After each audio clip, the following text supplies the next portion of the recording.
Alors UAC est une société qui a été créée en 92, que j'ai reprise en 2002 et qui est spécialisée dans la fabrication, conception d'ornements métalliques pour l'industrie du luxe. Le défi, c'était la demande de plus en plus récurrente de pièces exceptionnelles, de pièces qui sortent de l'ordinaire, et l'impression 3D était la réponse. J'ai appris par l'agence qu'il y avait cette formation, donc je me suis inscrit, ma candidature a été retenue.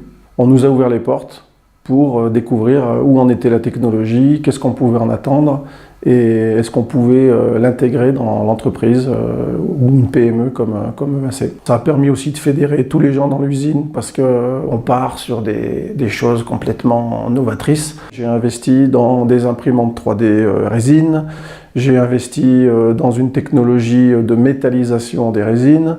Ça représente chaque année, en recherche et développement, on consacre environ 10% de notre chiffre d'affaires, ce qui est très très important. À côté de ça aussi, la région met à disposition des aides, des subventions ou des prêts à taux bonifiés pour permettre d'investir.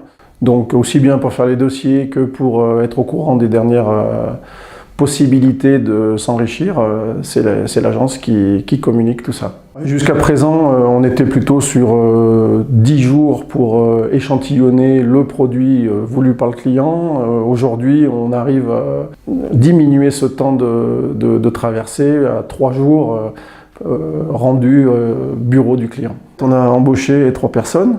Et je prévois dans les 3 années qui viennent à peu près 5 embauches.